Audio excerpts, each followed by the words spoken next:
Bab 631.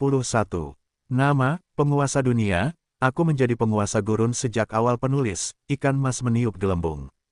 Plus mematikan mengatur ulang, ia menusuk tubuh lawannya dengan kuat. Detik berikutnya, kekuatan pembusukan melonjak keluar. Dalam sekejap mata, manusia pasir yang agung itu dengan cepat menurun. Potongan-potongan pasir besar runtuh seolah-olah telah melewati saringan. Pasir kuning raksasa itu berubah menjadi tumpukan pasir tepat di hadapan penguasa Bukit Pasir. Tanda seru, pupil matanya mengecil. Bukan saja ia tidak mundur, tetapi keserakahan di dalam hatinya menjadi semakin kuat. Kekuatan ini akan menjadi penguasa. Pasir kuning di tubuhnya melonjak lagi, dan pasir di tanah meledak. 5 prajurit manusia pasir berukuran lebih dari 100 meter memegang tombak raksasa dan mengenakan baju besi pasir kuning kental yang berat. Mereka memancarkan aura 10 kali lebih ganas daripada raksasa sebelumnya. Adegan ini sama mengejutkannya dengan mitos epik. Penguasa Bukit Pasir melambaikan tangannya. Itulah hukum surga. Bunuh.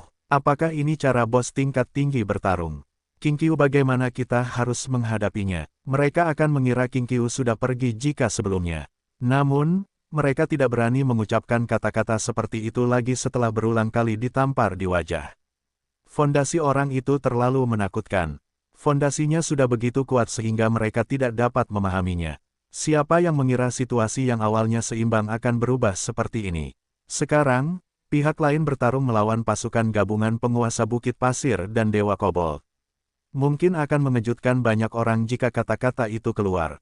Ia merenungkan hal ini dan tidak bisa menahan diri untuk tidak melihat ke langit. Penguasa elemen api mengepakkan sayapnya yang menyala-nyala. Itu menyebabkan suhu di area ini meroket. Transenden itu belum bergerak. Levelnya jelas, meskipun tidak dapat mengetahui seberapa kuat pihak lain itu. Ia tidak tahu bagaimana pihak lain dapat membuat keberadaan level ini mendengarkan perintahnya. Perbandingan itu mematikan. Wajah manusia yang bengkok dari pohon kuno dewa itu menatap para prajurit manusia pasir setinggi 500 meter. Semangat yang bertarung di dalam hatinya membubung tinggi. Tidak ada yang bisa menginjak-injak kota Twilight. Aku akan menghukummu jika kau menyinggung Tuan. Pohon kuno milik dewa merasakan kekuatan yang hampir tak terbatas, meraung dan menyerbu. Amarah yang ditimbulkan dari serangan terhadap Twilight City tiba-tiba meluap.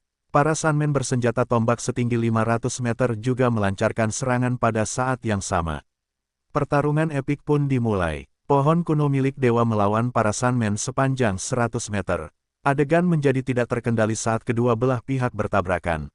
Cabang-cabang pohon yang dapat dengan cepat menghancurkan tembok kota meledak dengan ledakan sonik. Tanah berpasir kuning runtuh, dan kekosongan terpelintir. Itu menghancurkan prajurit manusia pasir menjadi potongan-potongan pasir. Pasir kuning menutupi langit dan mengaburkan udara. Para manusia pasir juga akan meninggalkan goresan yang menarik perhatian di batang pohon kuno dewa ketika mereka menusukkan tombak raksasa mereka. Dalam pertempuran ini, pasukan biasa sama tidak pentingnya dengan semut yang menghadapi manusia. Mereka hanya bisa menonton dari jauh. Pohon kuno dewa masih unggul melawan 5 orang saja.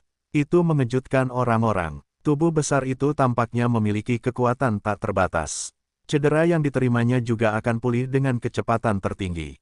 Itu lebih tahan lama daripada prajurit manusia pasir yang bisa menyerap pasir untuk pulih, dan tidak ada yang berani mengabaikan serangan ledakannya.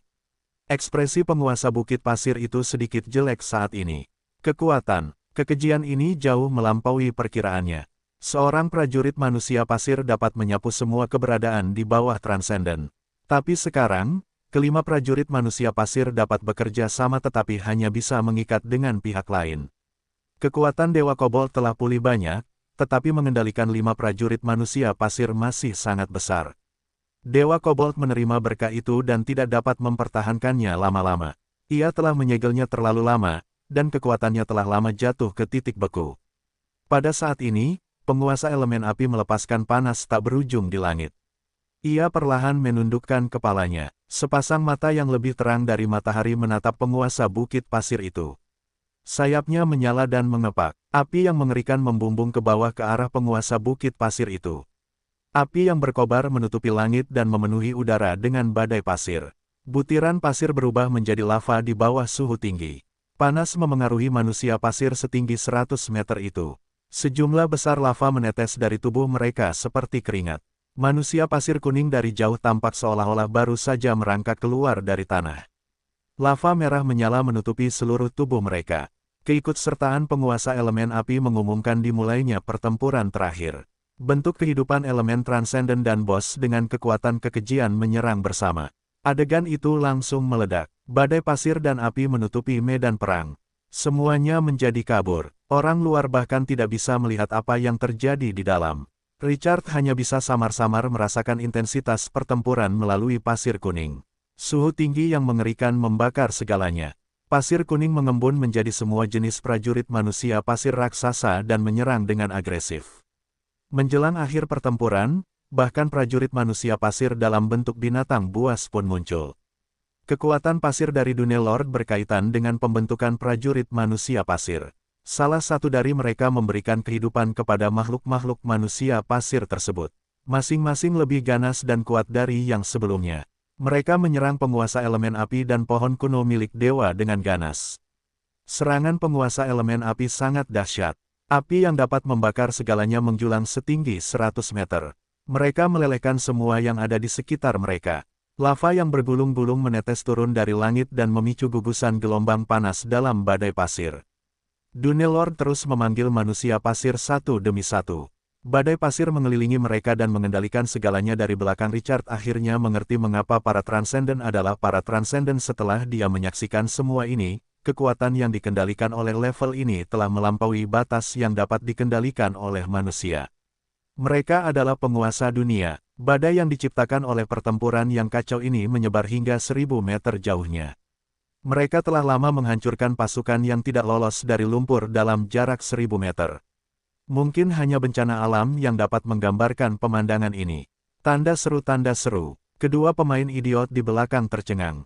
Bukannya mereka belum pernah melihat pertarungan bos tingkat tinggi sebelumnya. Namun, dibandingkan dengan pemandangan saat ini, adegan pertempuran yang mereka lihat di masa lalu hanyalah permainan anak-anak. Mereka tidak ada bandingannya. Legenda itu muncul kembali. Penguasa elemen api secara bertahap menjadi marah dan tidak sabar setelah penguasa bukit pasir memblokir lusinan serangan. Richard sangat berterima kasih. Pihak lain tidak hanya melepaskannya dari menara cahaya gelap, tetapi dia juga membantunya menemukan inti lava yang dibutuhkan untuk menerobos ke tingkat yang luar biasa. Pihak lain tidak pernah memintanya untuk melakukan apapun. Setelah menerima bantuan yang begitu besar, itulah pertama kalinya Richard meminta bantuannya. Dia pasti tidak bisa mengacaukan ini. Kalau tidak, apa yang akan dipikirkan pihak lain tentangnya? Di tengah kobaran api, penguasa elemen api menjadi semakin mudah tersinggung. Sebaliknya, suhu di langit meningkat seperti letusan gunung berapi. Orang bisa merasakan rambutnya keriting dan kering bahkan ribuan meter jauhnya. Suhu dalam ratusan meter telah melonjak hingga hampir 100 derajat, medan perang sebagai pusatnya.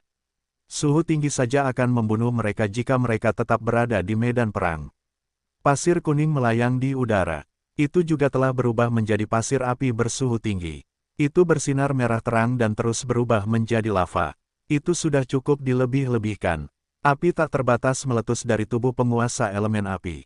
Mereka langsung menerobos penghalang pasir kuning dan melonjak ke langit. Pada saat berikutnya, api redup di langit meledak.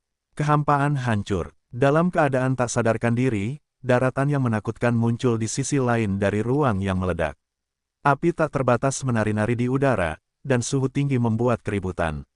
Itu akan berubah menjadi ketiadaan dalam sekejap mata, bahkan jika seseorang melemparkan batu. Bidang elemen api, sebuah kata tiba-tiba muncul di benak semua orang. Namun sebelum mereka bisa kembali sadar, api mendidih seperti minyak dan tiba-tiba jatuh. Langit runtuh, gemuruh. Api murni terbakar di badai pasir di bawah. Para prajurit manusia pasir yang mengerikan itu seperti seseorang yang telah menyiram patung-patung es dan roh dengan air mendidih. Mereka jatuh dan meleleh. Api lava bergulir turun dan menghantam pasir di tanah. Pasir itu segera berubah menjadi merah dan meleleh.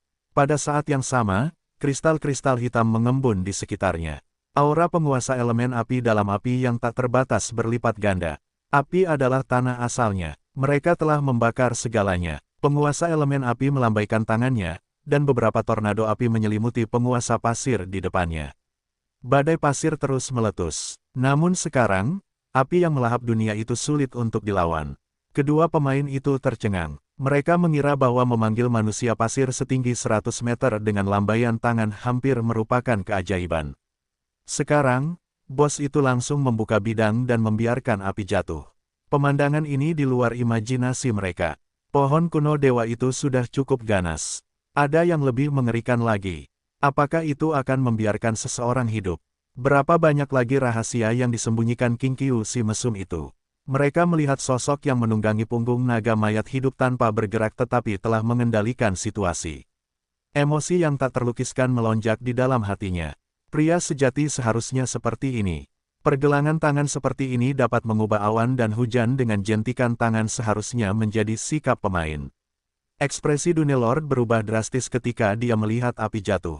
Itu tidak dapat melawan bidang unsur bahkan jika dia pulih ke puncaknya. Itu berbalik dan meraung, "Yang mulia Kurto, tolong aku." Dewa Kobold tidak bisa duduk diam di sisi lain celah spasial ketika situasi menjadi tidak terkendali. Richard tepat di depan dan terus-menerus merangsang sarafnya. Sulit untuk menahan amarahnya. "Manusia rendahan, aku, dewa turun." Dunelord terkejut dan kemudian sangat gembira. Aturan menolak dewa dan memikirkan metode turun. Itu untuk menyegel kekuatan mereka dan memasuki bidang pusat. Dan dalam proses ini, seseorang harus menanggung kekuatan ini. Itu adalah satu-satunya kandidat yang cocok. Selain itu, dia transenden. Setelah Dewa Kobold turun, penguasa Bukit Pasir akan menjadi pemimpinnya. Itu setara dengan Dewa Kobold yang meminjamkan sebagian kekuatannya. Itu adalah keuntungan besar bagi penguasa Bukit Pasir ketika ingin memata-matai level yang lebih tinggi. Kekuatan agung melonjak keluar dari celah spasial di tengah kejutan. Udara membeku saat ini. Dua pemain idiot yang berada ribuan meter jauhnya merasakan kaki mereka melemah dan jatuh berlutut. Ketakutan yang tak terkendali muncul di hati mereka, dan jiwa mereka gemetar pada saat yang sama. Close, itulah tekanan dari seorang dewa. Penindasan jiwa yang tak terelakkan. Seseorang tidak dapat menghindarinya. Penguasa elemen api melihat ini dan menatap Richard. Pesan itu dikirim ke telinganya dari jarak ribuan meter. "Temanku, mintalah bawahanmu untuk bekerja sama denganku dan menghentikan turunnya dewa. Kekuatanku masih belum cukup untuk menghadapi dewa." "Close, aku sudah menunggu adegan ini." Dia tiba-tiba menghancurkan sesuatu di tangannya begitu dia selesai berbicara. Detik berikutnya, di bawah tatapan semua orang, api awalnya memenuhi langit dan dengan cepat terbelah. Tanda seru, bulan merah, sebesar gunung, muncul di langit dengan cahaya yang agak ilusi dan kabur. Itu tidak tampak seperti tubuh yang asli, tetapi lebih seperti pantulan, kuno, legendaris, dan misterius. Seolah-olah seseorang telah menyeberangi sungai waktu dari puluhan juta tahun yang lalu. Kedua pemain itu terkejut. Bukankah susunan ini agak terlalu dibesar-besarkan?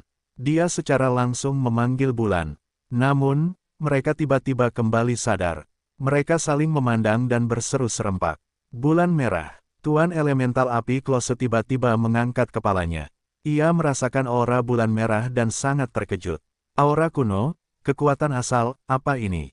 Di medan perang, Dewa Kobold mentransmisikan kekuatan kepada penguasa Bukit Pasir dan gemetar hebat. Ia mengeluarkan kata dengan suara gemetar yang tak dapat ia kendalikan. "Dewa kuno." Kengerian dan ketakutan yang hebat menyelimuti nadanya. Ia seperti seekor tikus kecil yang melihat seekor kucing tua. Pada saat ini, sosok di bulan merah yang ilusif mengenakan jubah aristokrat merah dan tiba-tiba muncul. Energi berwarna darah menyelubungi wajahnya. Seolah-olah pihak lain berada tepat di hadapan mereka, meskipun ada jarak yang sangat jauh di antara mereka. Semua orang membelalakkan mata mereka. Meskipun mereka tidak dapat melihat wajah keberadaan misterius itu dengan jelas, mereka masih dapat merasakan aura kuat dari pihak lain. Ia seperti ratu kerajaan yang berpatroli di sekitar wilayahnya saat ia mengangkat tangannya. Itu sangat mahal. Saat sosok misterius itu muncul, ia menatap Dewa Kobold. Dewa Kobold dengan panik menarik kekuatannya dari penguasa Bukit Pasir. Adapun turunnya dewa, ia telah melemparkannya sejauh 108.000 mil setelah merasakan aura khusus. Pada saat ini, Dewa Kobold tiba-tiba menyadari bahwa keberadaan misterius itu menatapnya. Dewa Kobold itu langsung merasa isi perutnya akan terbelah. Rasa bahaya yang tak terlukiskan membuncah di hatinya.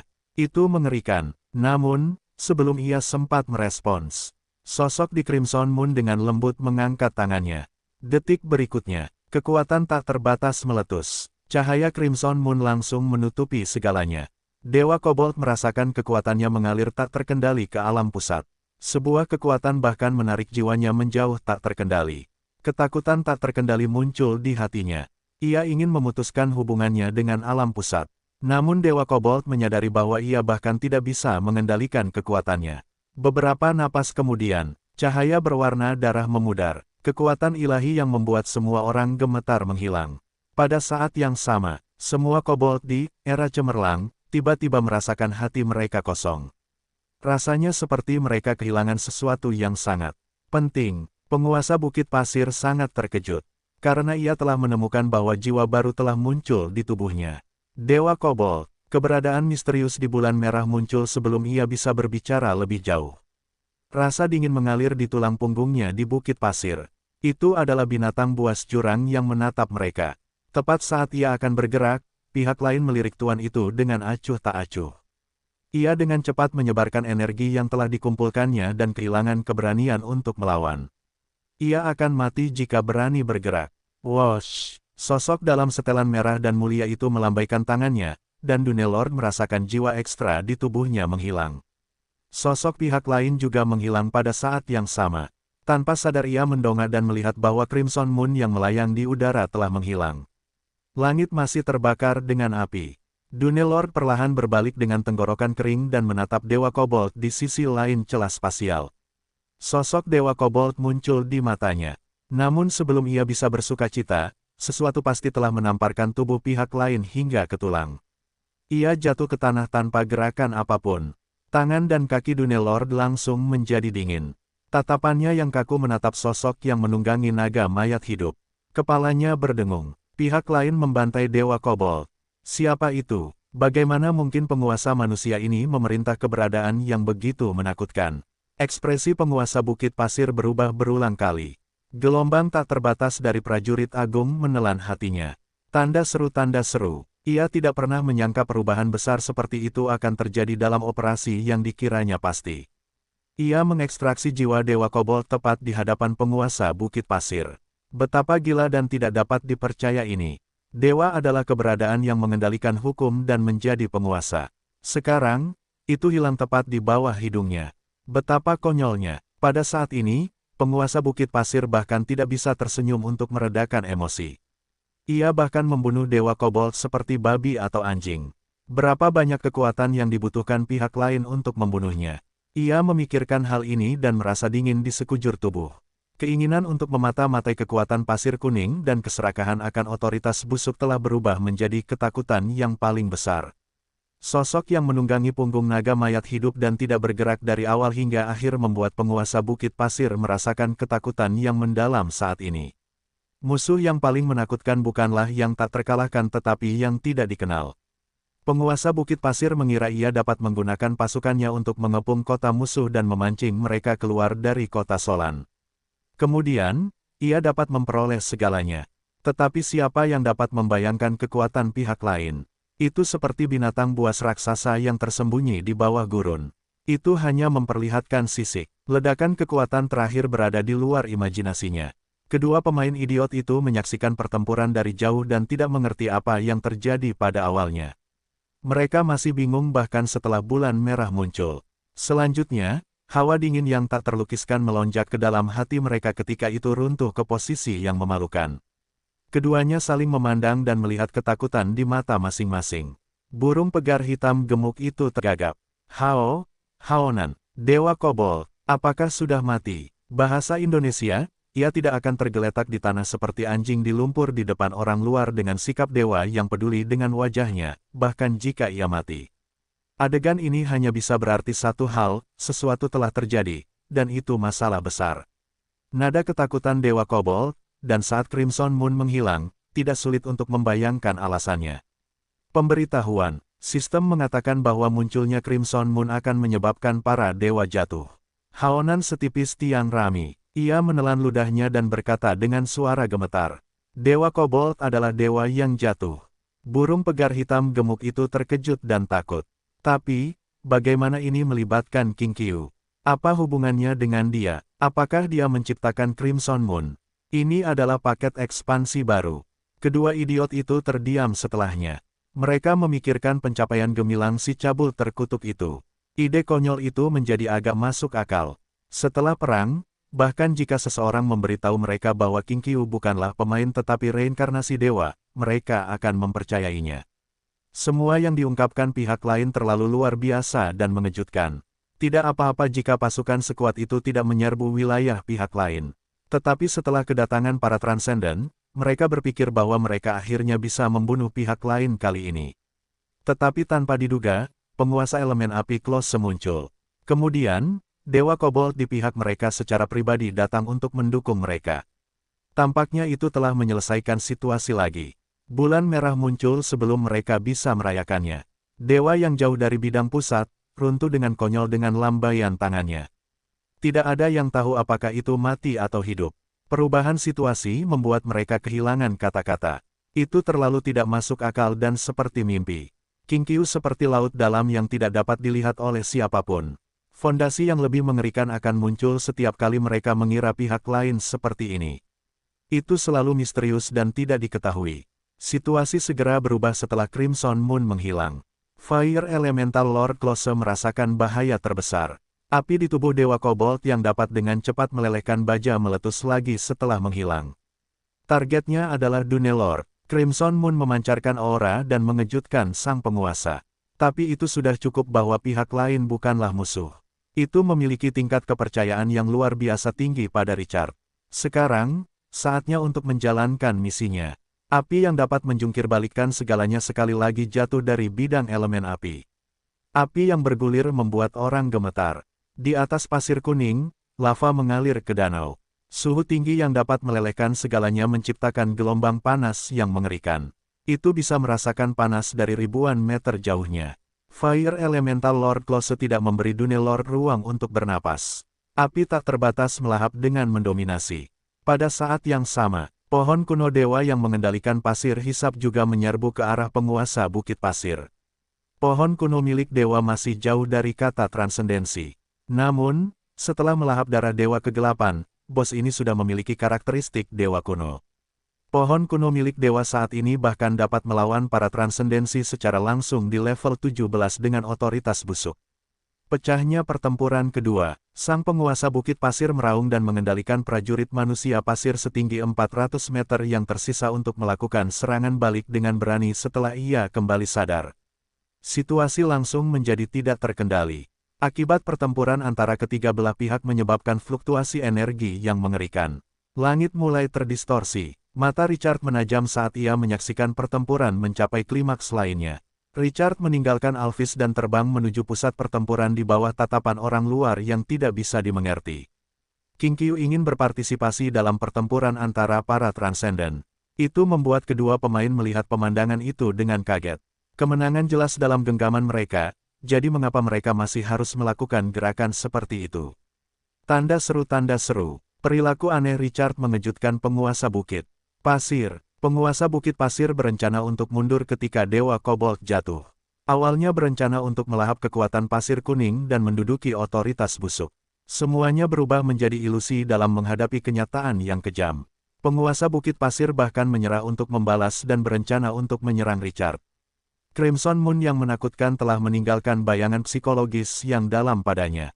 Namun, penguasa Bukit Pasir tidak menyangka penguasa manusia akan menempatkan dirinya dalam situasi yang sulit karena dia bisa menang dan menunggu dengan damai untuk hasil akhirnya. Sebuah kesempatan, itu bisa membunuh manusia itu secara instan, dan penguasa manusia bisa merebut kekuatan pasir kuning dari pihak lain. Pada saat itu, meskipun tidak dapat mengalahkan pihak lain, ia tidak dapat menggunakan gurun untuk melarikan diri. Richard mendekat, dan bahkan menahan sebagian energinya untuk memberi tahu musuh. Itu memungkinkan penguasa untuk memasuki medan perang dengan ketenangan pikiran. Penguasa Bukit Pasir sangat gembira ketika Richard melangkah ke dalam jangkauan kekuatannya. Hahaha, kamu mencari kematian. Kekuatan pasir kuning yang tak terbatas melonjak keluar dan langsung menutup jalur pelarian pihak lain segera setelah ia selesai berbicara. Pada saat yang sama, keempat prajurit manusia pasir mengarahkan ujung tombak mereka dan menyerang. Penguasa Bukit Pasir samar-samar melihat tubuh pihak lain meledak, dan ia memperoleh kekuatan pasir kuning. Tepat saat penguasa Bukit Pasir merasa semakin bersemangat, penglihatannya tiba-tiba menjadi gelap. Kekuatan tak terlihat pasti telah menyapu cahaya di sekitarnya, dan sosok pihak lain langsung menghilang dari persepsinya. 10.000 tanda tanya muncul di hati penguasa Bukit Pasir. Namun, sebelum ia dapat bereaksi, penguasa Bukit Pasir mengendalikan pasir kuning, tetapi tiba-tiba melambat. Rasanya seperti seseorang mencengkeram ujung tali yang lain. Sangat sulit untuk mengayunkan tali itu. Pupil mata penguasa Bukit Pasir itu mengerut. Kendali itu membuat penguasa itu marah. Pasir yang bisa dikendalikannya saat lengan dan jarinya melawan. Manusia terkutuk itulah yang bertarung dengannya untuk menguasai pasir kuning. Itu menyulut amarahnya. Kutukan memenuhi mata penguasa Bukit Pasir itu. Ia selalu menganggap Richard sebagai mangsa. Mangsa itu menyerang penguasa Bukit Pasir itu sekarang. Aneh sekali, bukan? Berani sekali. Sang penguasa Bukit Pasir telah mengambil keputusan, dan kekuatan pasir kuning yang tak terbatas pun menyembur keluar. Kekuatan itu dengan paksa menguasai kembali pasir kuning itu. Pihak lain yang berada di bawah kekuasaan absolut tidak melawan. Penguasa Bukit Pasir itu tiba-tiba menyadari bahwa kegelapan yang tak berujung telah menghalangi kemampuannya untuk menggunakan pasir guna menjelajahi sekelilingnya saat ia menguasai kembali pasir itu. Pihak lain itu tahu betapa membingungkannya penggunaan kekuatan pasir kuning itu. Sang penguasa Bukit Pasir itu menghela napas panjang. Rasa malu dan marah di dalam hatinya semakin memuncak. Seorang manusia yang bahkan belum mencapai level 15 berani memprovokasi penguasa Bukit Pasir itu berulang kali. Bajingan terkutuk. Ia bertujuan untuk memberitahu manusia rendahan itu bahwa seseorang tidak dapat mempermalukan yang transenden. Ia dengan paksa memobilisasi kekuatan dan hubungannya dengan keempat prajurit manusia pasir itu dengan lambaian tangannya. Ia memerintahkan makhluk-makhluk mengerikan ini untuk membunuh ke segala arah. Ia ingin memberitahu pihak lain itu konsekuensi dari membenci penguasa Bukit Pasir itu. Namun, rasa ancaman yang membuat rambut mereka berdiri tegak melonjak ke dalam hati mereka saat para prajurit manusia pasir itu bergerak. Malaikat maut, tampaknya menatap mereka kali ini. Hal itu mengejutkan sang penguasa Bukit Pasir. Penguasa Bukit Pasir itu kini mengendalikan pasir untuk mengembun menjadi beberapa perisai pasir kuning tebal dengan kepakan tangannya.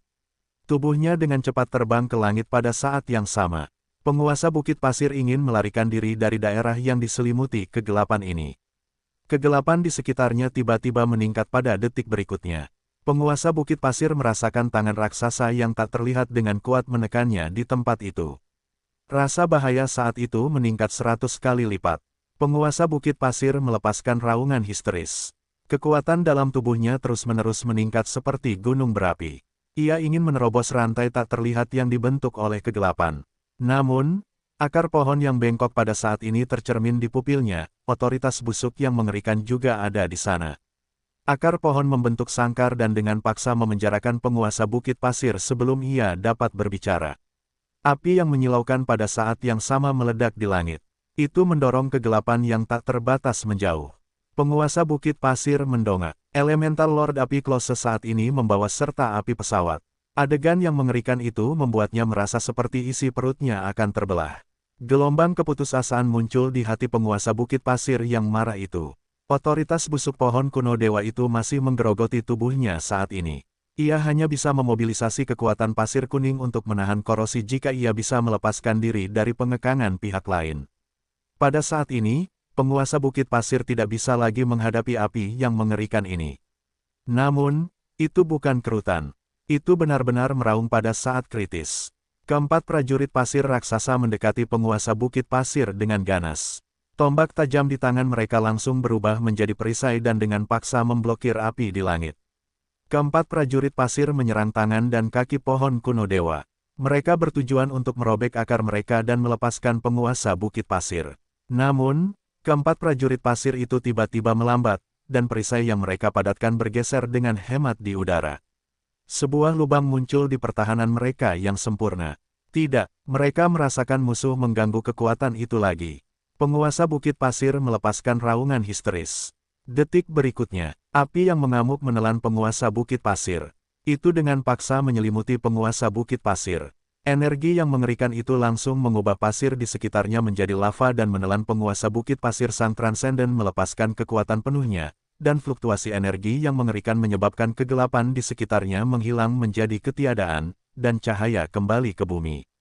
Di mata kedua pemain itu, area itu telah jatuh ke dalam kegelapan ketika King Qiu terbang masuk. Kegelapan itu menghilang tidak lama kemudian. Kemudian, kegelapan itu surut. Pohon kuno dewa mengikat penguasa bukit pasir, penguasa elemen api mencurahkan api, dan api melahap tubuh kaku para prajurit manusia pasir di sekitarnya yang muncul di pupil mereka. Bertonton butiran pasir berubah menjadi lava. Situasinya menjadi cerah. Tanda seru tanda seru. Kedua idiot itu menatap sosok yang melayang di langit. Itu membuat mereka kehilangan kata-kata. Adalah satu hal baginya untuk ikut campur dalam pertempuran antara para transenden, tetapi sekarang, dia mendominasi situasi. Si mesum sialan itu, jeritan melengking penguasa bukit pasir di tengah api menyebar ribuan meter jauhnya. Itu membuat semua orang yang mendengarnya bergidik. Richard menyaksikan adegan ini dengan tenang, dan emosinya berfluktuasi dengan hemat. Jumlah situasi yang dia hadapi menjadi semakin sedikit saat Twilight City tumbuh lebih kuat. Seorang bos sejati harus memegang sebotol anggur merah, duduk di belakang dengan bantuan para pelayan, dan membiarkan pasukannya menyerang kota dengan lambaian tangannya. Kemudian, dia hanya perlu menunggu pasukan itu kembali dengan kemenangan dan menyerahkan rampasan perang kepadanya.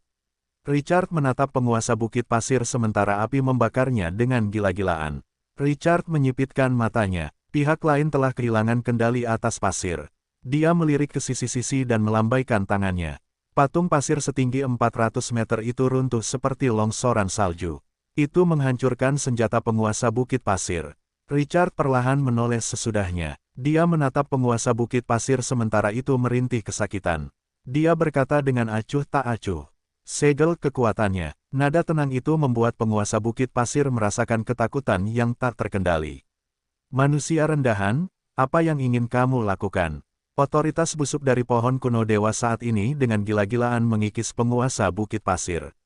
Mereka melumpuhkan pihak lain lebih dari setengahnya, ditambah dengan kobaran api yang membakar. Bentrokan antar transenden seringkali sengit dan mengerikan. Sulit untuk menentukan pemenang dalam waktu singkat. Mungkin akan memakan waktu beberapa jam pembunuhan yang intens sebelum seseorang dapat menentukan pemenang jika ketiga pihak diizinkan untuk bertarung. Keberadaan level ini memiliki vitalitas yang cukup kuat untuk membuat siapapun mendecakkan lidah. Pertarungan antara ketiga pihak itu seimbang. Dan itu adalah pukulan terakhir untuk mematahkan keseimbangan.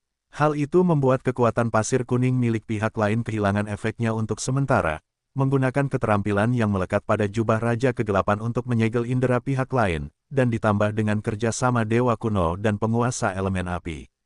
Penguasa Bukit Pasir tidak dapat bereaksi tepat waktu setelah serangkaian metode. Penguasa manusia itu mendaratkan penguasa Bukit Pasir sebagai tawanan. Kekuatan dalam tubuh Richard mulai hidup saat perlahan-lahan mendekati yang lain. Keinginan yang kuat muncul di hatinya. Rasanya seperti ada sesuatu di tubuh pihak lain yang menarik penguasa manusia itu. Rasanya seperti orang yang haus di padang pasir selama 10 hari akhirnya mencapai mata air. Setiap sel di tubuhnya mendambakan. Penguasa Bukit Pasir mengendalikan kekuatan pasir kuning. Kehendak gurun menganugerahkan kekuatan itu. Setiap keberadaan yang memiliki pasir kuning adalah kesayangan gurun. Richard mendesah dan dengan paksa menekan emosinya. Kekuatan pasir kuning melonjak keluar dari tubuhnya di bawah tatapan marah dan ketakutan dari penguasa Bukit Pasir.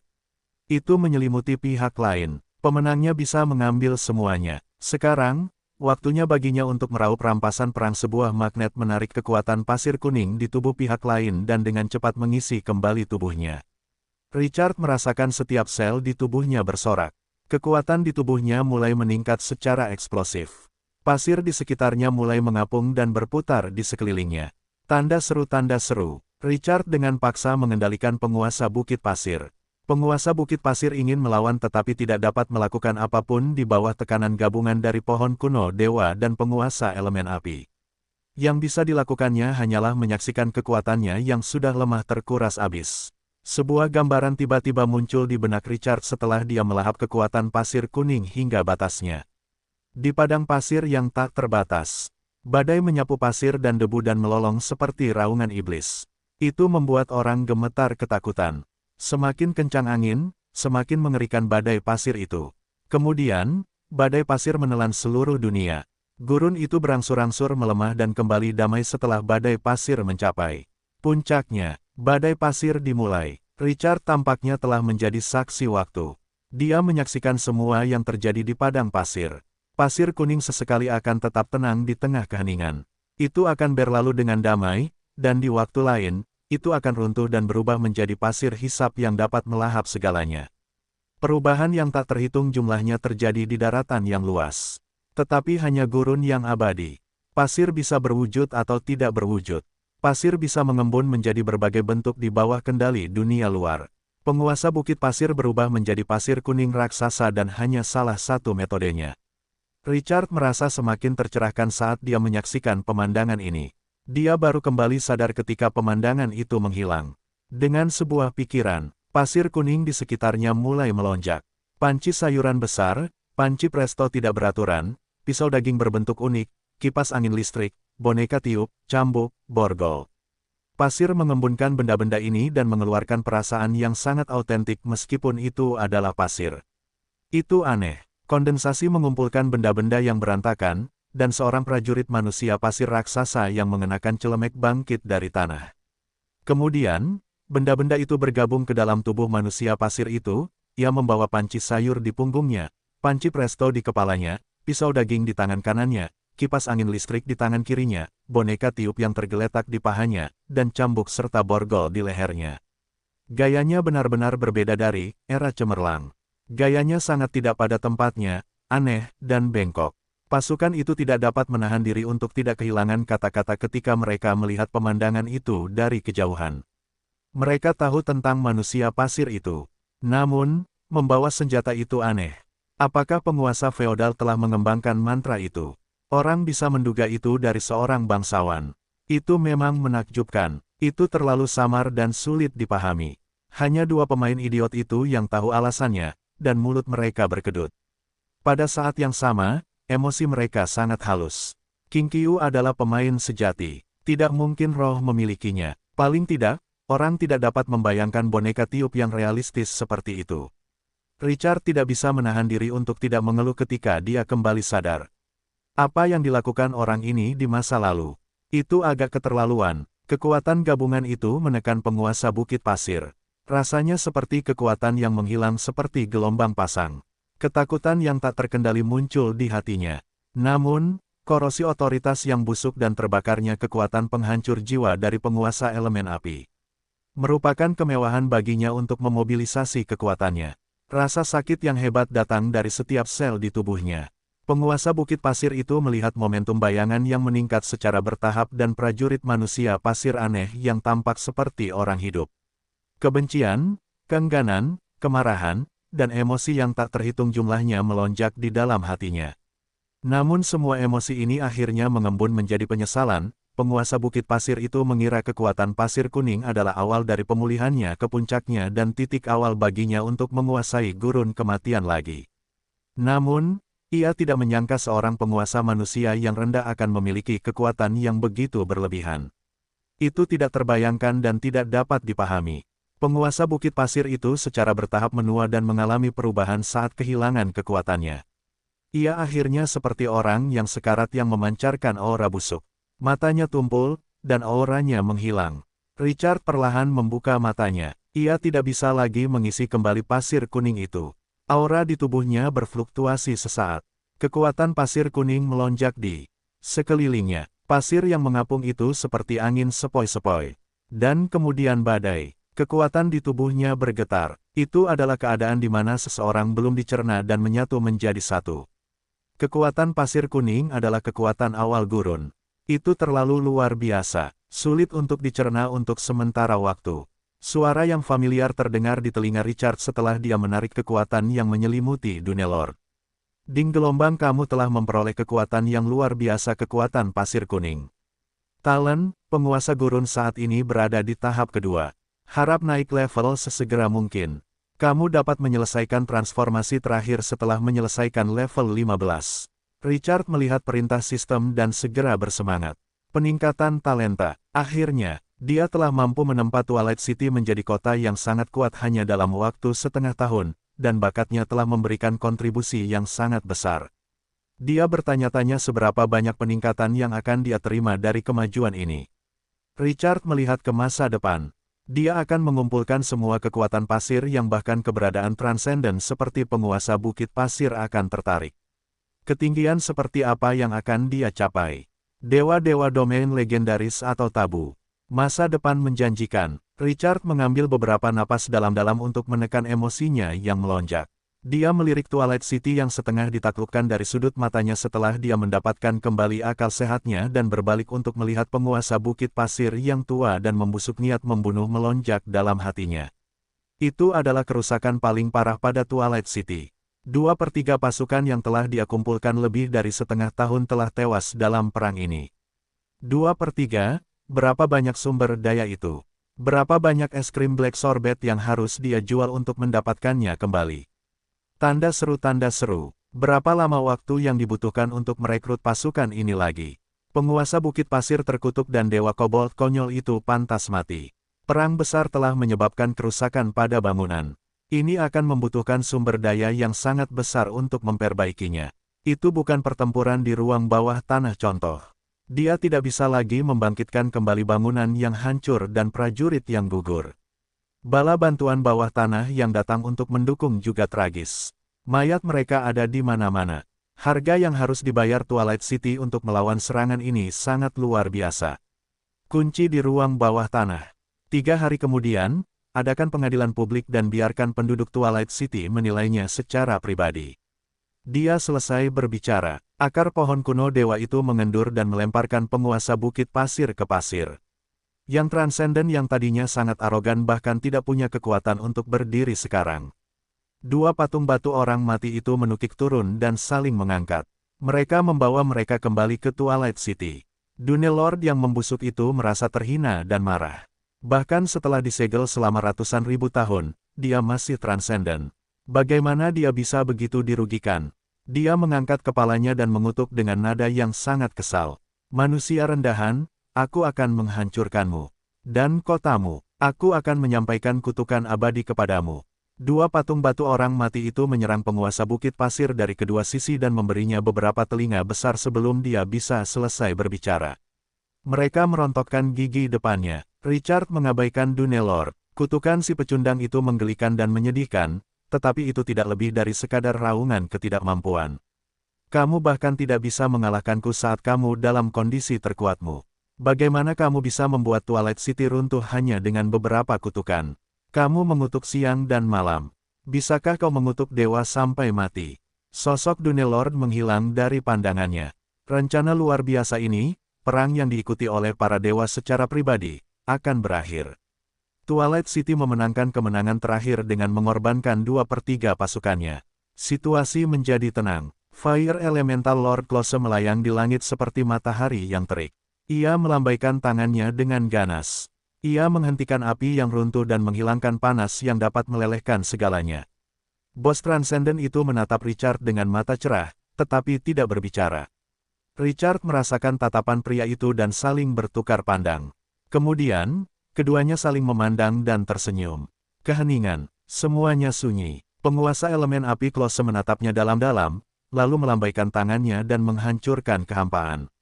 Gelombang panas yang bergulung-gulung itu kembali menekan, dan api yang tak terbatas membakar dengan liar di sisi lain bidang itu. Penguasa Close melangkah maju dan menghilang ke dalam api. Itu tidak berbicara kepada Richard dan meninggalkan bidang pusat dari awal hingga akhir. Richard dalam suasana hati yang baik setelah penguasa Close menghilang. Hubungan antara kedua belah pihak telah berubah dari saling menguntungkan menjadi teman sejati. Kehalusannya tidak terduga bagi orang luar. Penguasa elemen api Close akan turun lagi jika yang lain menyerang Richard lagi. Itulah alasan mendasar untuk investasinya yang murah hati dalam persahabatan pihak lain. Tidak ada jumlah sumber daya yang dapat menyamakan kekuatan pertempuran seorang transenden. Itu dapat menentukan finalitas pada saat-saat kritis. Penguasa Close pergi. Richard mengalihkan pandangannya ke celah spasial lain di langit. Itu adalah celah spasial yang dirobek oleh Dunelord, dan belum tertutup. Richard dapat melihat singgasana kosong yang terbuat dari pasir kuning di alun-alun luas di hadapannya. Lebih jauh lagi, ada gedung-gedung tinggi. Orang dapat melihat kemegahan Twilight City dari gedung-gedung tinggi meskipun pemandangannya tidak dapat memuat seluruh gambar. Kota Dunelord, suasana hati Richard meningkat. Para prajurit membawa Dunelord kembali ke Twilight City. Mereka mengunci penguasa Bukit Pasir di ruang bawah tanah. Richard mendengar suara notifikasi lagi saat mereka mengunci pintu sel. Ding, gelombang Anda telah menangkap penguasa Bukit Pasir. Misi kemajuan, singkirkan Dunelord. Kemajuan saat ini, 90%. Singkirkan pasukan yang tersisa untuk menyelesaikan misi kemajuan. Pesan itu dengan cepat memberi energi pada Richard setelah dia membacanya 2 kali. Masalah terbesarnya adalah dia telah memenjarakan Dunelord. Sekarang, saatnya menikmati buah kemenangan. Dia berbalik dan melihat pohon kuno dewa yang berdiri di atas pasir kuning seperti pohon yang dapat menopang langit setelah debu menghilang. Naga darah kerangka dan patung batu orang mati telah berkumpul di sekitarnya. Pada saat yang sama, centaur setinggi 10 meter, Emily, yang telah mengaktifkan posisi bertarungnya, berjalan mendekat dan menatapnya dengan kagum. Dia tanpa sadar melihat sekeliling. Tren gelap yang tingginya lebih dari 20 meter berkumpul dengan cepat di sekitarnya. Tawon beracun yang berdengung membentuk awan hitam di langit. Sel Bloodhoof juga memimpin pasukan suku bawah tanah ke arahnya. Richard melihat pasukan yang kuat ini setelah pertempuran hebat. Dia tidak bisa menahan perasaan sedikit gelisah. Rasa pencapaian yang kuat muncul di hatinya. Itulah fondasi Twilight City, kekuatan yang dia pelihara. Dia menarik napas dalam-dalam dan melihat celah spasial. Dia melambaikan tangannya, hancurkan kota itu. Keinginannya adalah arah Twilight City. Richard memberi perintah, dan pohon kuno dewa melambaikan cabang-cabangnya. Kekuatan tak berujung meledak yang secara paksa memperlebar celah spasial. Bos ini memiliki kekuatan pohon legendaris. Dia adalah yang pertama melangkah masuk. Naga darah kerangka, patung batu orang mati, dan para trin gelap mengikuti dari belakang. Kedua pemain idiot itu menyaksikan pasukan Twilight City melintasi celah spasial dan menyerbu ke kota yang terkubur di bawah tanah. Para idiot di belakang merasakan emosi yang aneh. Burung pegar hitam gemuk itu merasa tersesat. Semuanya berakhir begitu saja. Bahkan sekarang, dia masih merasa seperti sedang bermimpi. Apa yang terjadi hanya dalam beberapa jam itu terlalu surrealis. Sebelum dia melangkah melalui celah angkasa, dia tidak akan pernah menyangka bahwa pasukan Qinkyu dapat menyerang balik kota penguasa gurun pasir. Sanji yang kurus menggelengkan kepalanya dan tersenyum pahit. Ya, siapa yang mengira kekuatan Qinkyu akan begitu kuat? Dia tiba-tiba berpikir, jika pemain lain mengetahui kekuatan Qinkyu yang sebenarnya, seperti apa ekspresi mereka. Agaknya, mereka akan lebih terkejut dari mereka. Sayangnya, orang luar tidak akan pernah tahu apa yang terjadi di sini tanpa siaran langsung. Selain itu, tidak ada yang peduli bahkan jika dia mengirimkan pesan-pesan ini. Memburu dewa, memenjarakan para transenden. Hanya orang bodoh yang akan mempercayai cerita mistis seperti itu. Tidak ada yang bodoh. Qinkyu kuat, tetapi tidak masuk akal untuk mengatakan bahwa dia dapat menekan para transenden, apalagi membantai para dewa, bahkan jika ini benar. Sanji memikirkan hal ini, dan dia tidak bisa menahan rasa menyesal. Pada saat ini, burung pegar hitam gemuk Haonan tampaknya telah memikirkan sesuatu dan berkata dengan sedikit iri. Ada brankas harta karun yang belum dibuka di kota penguasa Bukit Pasir, kan? Aku ingin tahu berapa banyak barang berharga yang tersisa di dalamnya. Kali ini, semuanya milik Qinkyu. Ekspresinya tiba-tiba berubah saat dia mengatakan itu. Sepertinya itu belum semuanya. Bukankah kota itu akan menjadi rampasan perang penguasa manusia setelah dia memenjarakan penguasa Bukit Pasir? Gelombang ini, dia langsung mendapatkan sebuah kota. Sanji, yang kurus kering seperti tiang rami, juga memiliki ekspresi kaku. Dia menoleh untuk melihat rekannya dan berkata dengan napas cepat. Aku ingat masih ada 10 sarang penjaga gurun yang tersisa di daerah perkotaan karena musuh telah membunuh beberapa. Saat itu, aku melirik beberapa kali lagi untuk memastikan mereka masih utuh. Sial, mereka adalah prajurit Crown Bintang 3. Sikap mendominasi penguasa gurun pasir membuat keduanya tidak pernah berpikir kota itu akan jatuh.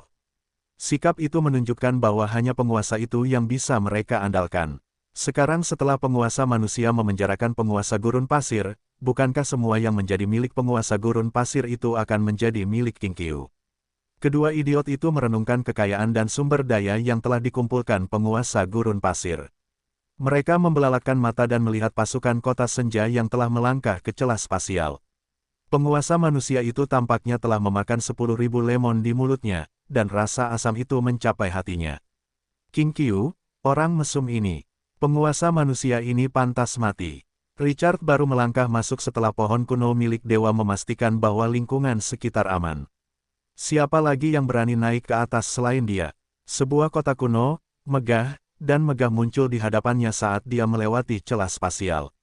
Kota itu kuno. Kota itu seperti telah melewati jutaan tahun.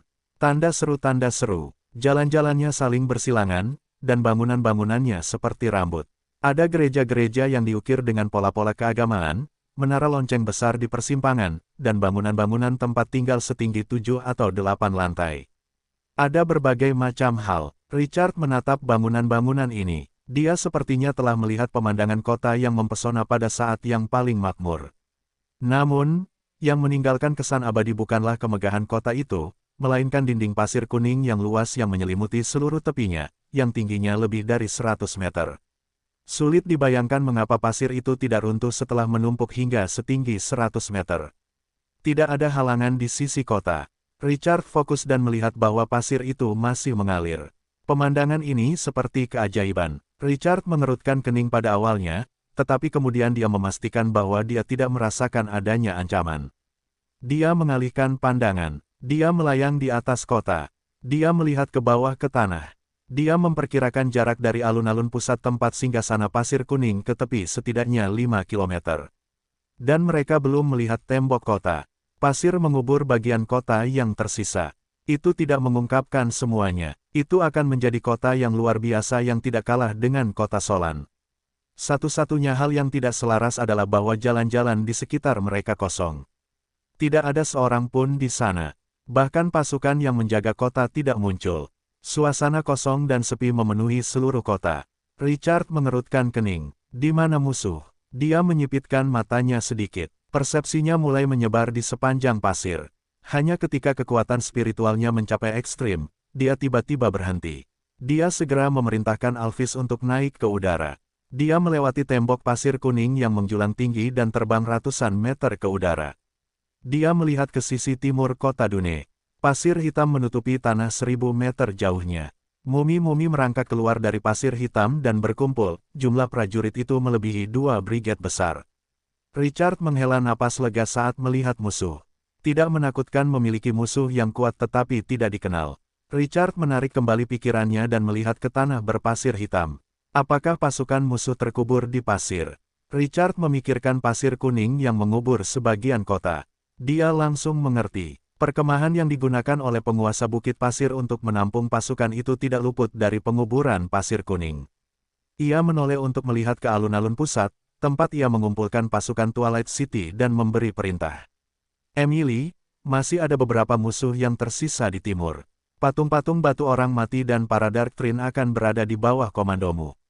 Di tengah-tengah sekelompok Dark Trine yang sangat besar, seekor centaur kecil memandang sekeliling dengan rasa ingin tahu.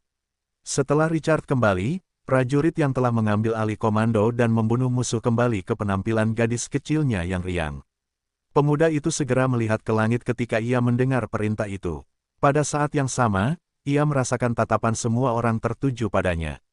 Kebanggaan memenuhi hatinya, rasanya seperti seseorang menunjuknya sebagai pengawas kelas di depan umum.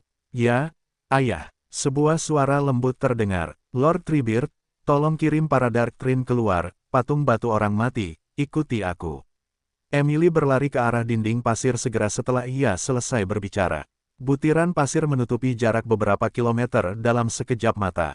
Dan kemudian pemandangan yang mengejutkan muncul. Centaur itu melangkah ke dinding pasir yang curam 90 derajat.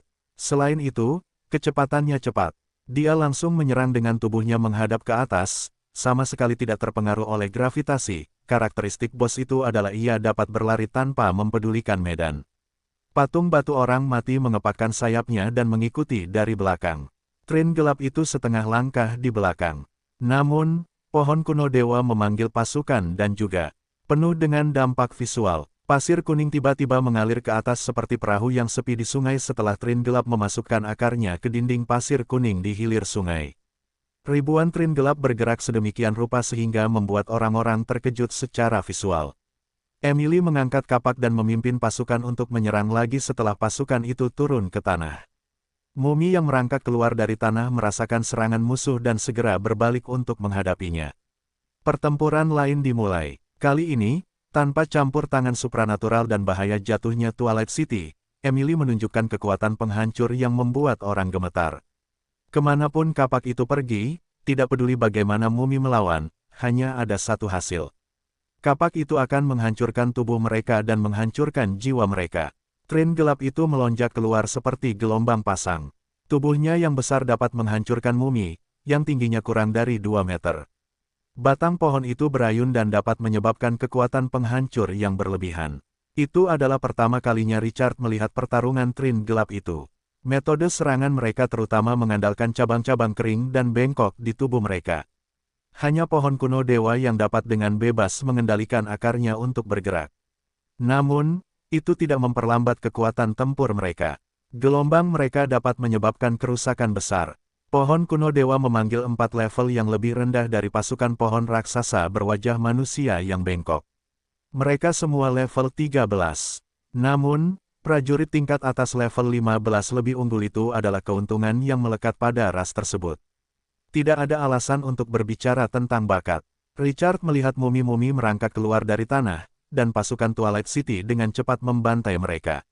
Richard merasa sedikit aneh karena pasukannya memperoleh level yang lebih rendah daripada musuh. Sampai batas tertentu, level mencerminkan level kekuatan, tetapi itu tidak dapat membuktikan kekuatan pertempuran. Tanda seru, itu termasuk bonus mode, level, teknologi, dan harta karun strategis. Itu akan menjadi kekuatan murni ketika seseorang mengumpulkan semua ini bersama-sama. Richard melihat Emily memimpin pertempuran dan berada di atas angin. Dia tidak keberatan. Dia tidak lagi tertarik pada gurun pasca pertempuran ini. Alphys mendarat di alun-alun pusat. Kemudian, ia melayang menjauh dari belakang dan berjalan menaiki 12 anak tangga menuju tahta pasir kuning. Para prajurit di alun-alun itu linglung saat mereka melihat sosok yang luar biasa itu. Seolah-olah tuan mereka adalah penguasa sejati kota itu. Richard melihat sekeliling dan segera melihat sosok kekar di depan pasukan itu.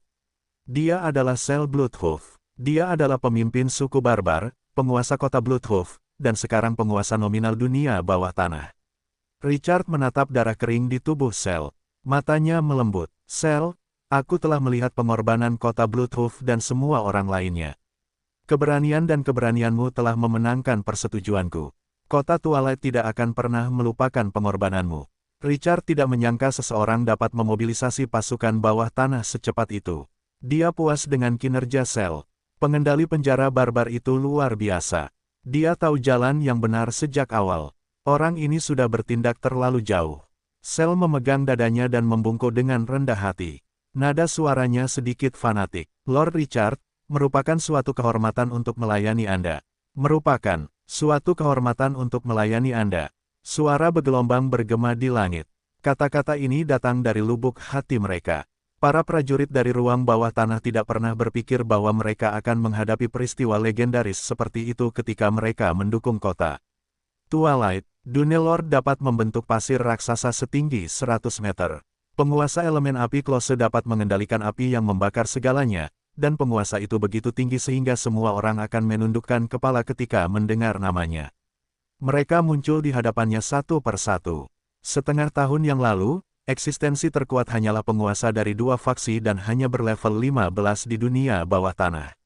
Itu seperti mitos. Eksistensi dalam mitos dan legenda ini semuanya terkait dengan penguasa sebelum dia. Itu bahkan lebih konyol, memenjarakan para transenden, memburu para dewa. Kejadian tabu ini menyebabkan kejutan yang tak terlukiskan di hati mereka. Richard bagaikan dewa yang turun ke dunia dalam benak mereka. Dia agung dan luar biasa. Tidak perlu formalitas. Saat perang usai, aku akan memberimu hadiah yang besar. Richard menatap Sel. Sel, pimpin pasukanmu dan cari dengan saksama. Aku perlu tahu di mana perbendaharaan mereka. Sel menarik napas dalam-dalam dan mengangguk dengan sungguh-sungguh. Sesuai keinginanmu. Masalah ini tampak sederhana, tetapi itu adalah hadiah yang luar biasa bagi Sel. Siapa yang memenuhi syarat untuk mengumpulkan rampasan perang dalam pertempuran? Seorang orang kepercayaan dari semua orang kepercayaan. Richard mengangguk puas saat dia melihat Sel pergi. Dia akhirnya bisa melihat dampak meninggalkan Bloodhoof City. Itu bukan kerugian. Sel pergi kurang dari 10 menit kemudian. Karu menunggangi patung batu orang mati dan melewati celah spasial. Petugas administrasi yang bertanggung jawab atas urusan Twilight City memiliki ekspresi serius di wajahnya, dan ada suasana yang menyedihkan tentangnya.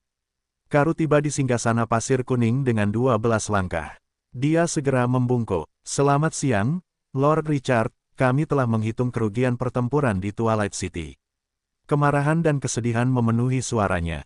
Kami telah menderita kerugian besar. Richard menatap Karu. Dia tampak menua lebih dari 10 tahun. Dia mengerutkan kening. Tidak perlu untuk itu, Karu. Twilight City belum jatuh, dan penduduk kita masih hidup. Kita dapat memperbaiki bangunan yang rusak dan merekrut kembali prajurit yang gugur. Tidak peduli seberapa buruk situasinya sekarang, bisakah itu lebih buruk daripada awal Twilight City yang sederhana? Itu hanya menghabiskan lebih banyak sumber daya. Black Sorbet, White Tail Wine, Yellow Sand Robe, Desert Crown Honey, dan pabrik senjata di dunia bawah tanah.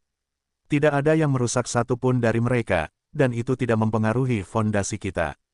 Master Karu tertegun sejenak, tetapi kata-kata Richard menenangkan kecemasannya. Ya, tidak peduli seberapa sulitnya membangun Twilight City saat ini, itu tidak akan melampaui pergulatan ketat kita ketika kita pertama kali mendirikannya. Selain itu, Twilight City adalah pemenang perang ini. Kami bahkan memenjarakan para Transcendent di ruang bawah tanah. Pemenang seharusnya tidak mengungkapkan sikap seperti itu. Karu mendesah, dan tatapannya kembali ke emosinya yang biasa. Lord Richard, aku terlalu berpikiran sempit. Keunggulanmu sudah cukup untuk membuat para dewa mengagumimu. Richard memperhatikan bahwa Karu telah tenang dan tersenyum. Itulah sebabnya dia selalu menempatkan Karu pada posisi yang menonjol. Pria berambut abu-abu ini tidak akan pernah membuat keputusan yang tidak rasional karena faktor eksternal. Mengendalikan emosi adalah kemampuan paling dasar dari seorang atasan. Laporkan kerugian Twilight City secara terperinci. Ya, Tuan. Wajah Master Karu menjadi gelap. 4 jam yang lalu, tiba-tiba aku mendengar suara trompet, dan kemudian aku melihat retakan di langit, pasukan Mumi Dunelord dan para kobold tiba-tiba menyerang.